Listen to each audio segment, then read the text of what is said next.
when you apply, within 3 weeks, you get a yes or a no. This is a visa available for healthcare professionals. Ooh, get my lips. Get my lips. Ooh.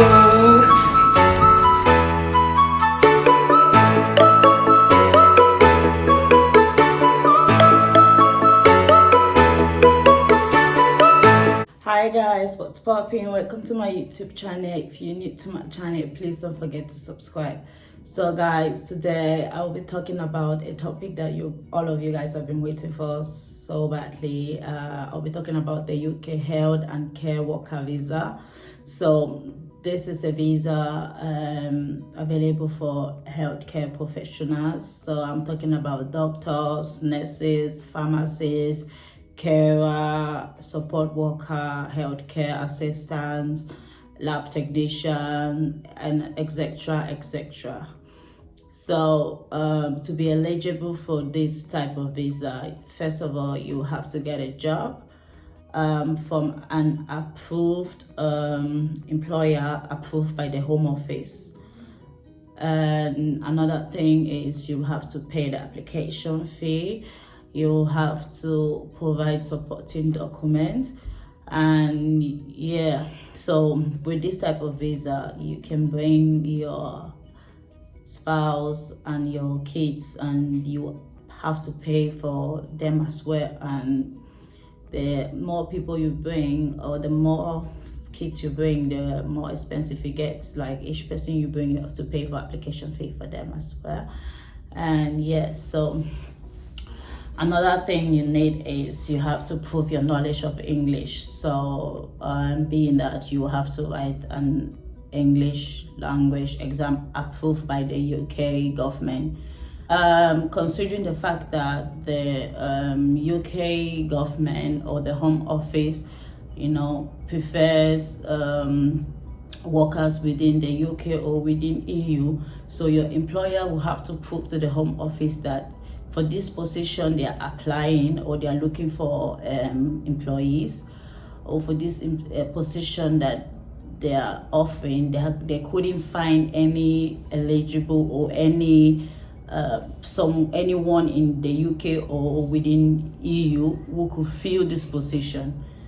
So that's why they are going out of the UK and out of the EU to get somebody from the third world country, for example. That's one thing. And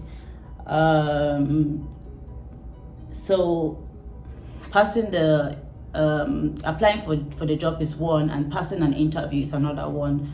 So it depends if you're applying for a job as a nurse. Let me say you're applying for a job as a nurse, right? You are in a third world country. Let me just give an example. You're in Cameroon, and someone in the UK is applying for a job as well as a nurse, right?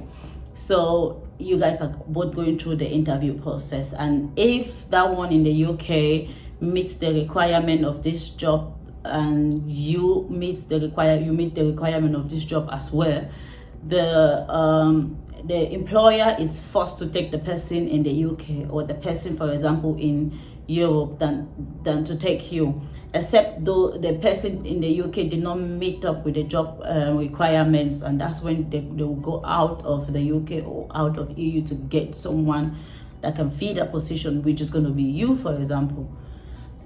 So like I said, a quick recap. First thing is getting a job offer, which will require you going through the interview.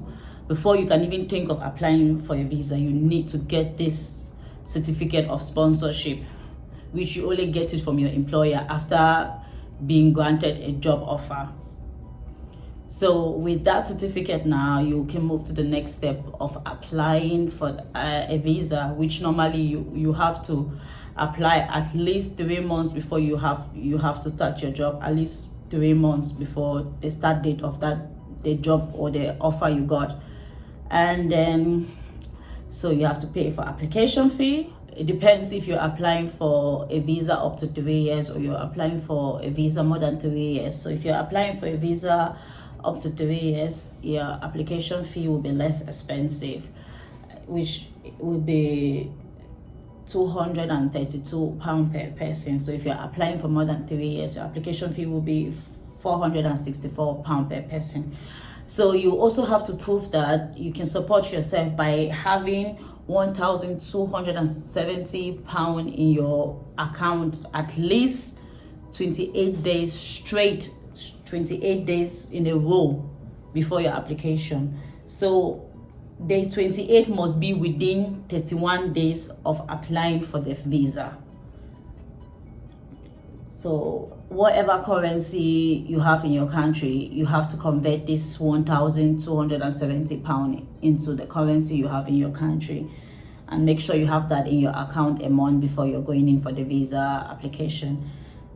And yeah, so if you're planning on bringing your spouse or your children, know that you have to pay application fee for each person you bring. You have to prove your knowledge of English by passing a secure English language test from an approved provider. So when they say approved provider, it means provider approved by the UK government. So one of the approved provider, one of the known English exams or tests that you can take is the IELTS. So there are other options, for example, for people who don't want to do this test or don't want to go through the whole process of writing an IELTS exam or a secure English test. So I will talk about that one in the next upcoming video.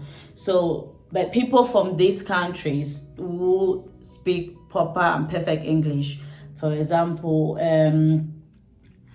Antigua and Barbuda, Australia, Bahamas, Barbados, Canada, Dominica, Grenada, Jamaica, Malta, New Zealand, so St. Lucia, St. Vincent, Trinidad, Tobago, and the USA. They don't have to prove any English knowledge because they are English-speaking countries and they're approved by the UK government. Don't ask me what I saw. Anyone coming from a third world country will have to prove their knowledge of English with the exam or the other option I told you guys about, which I'll talk in the next upcoming video.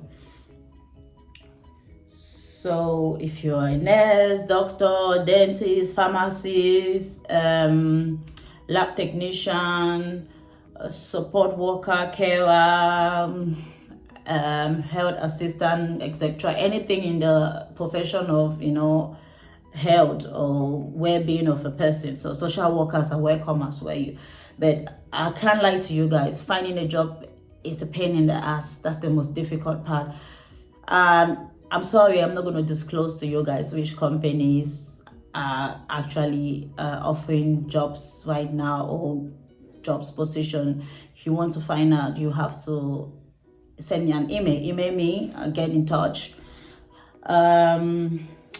So in the next video, I'm also going to talk about bringing your partner. If you want to add your partner to this application, you want to bring them, what you have to do and everything. That one I will talk in the upcoming video. This type of visa, this health and care worker visa, when you apply, within 3 weeks, you get a yes or a no, which is something positive. It's good, so you know where you stand.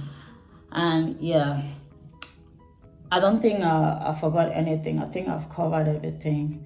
So like I said, you need to get a job from an approved UK employer, approved by the Home Office. You need to prove your knowledge of English. Your visa can last up to 5 years, depending if you're taking the one up to 3 years or the one up to 5 years. The one up to 5 years is more expensive. I told you guys already.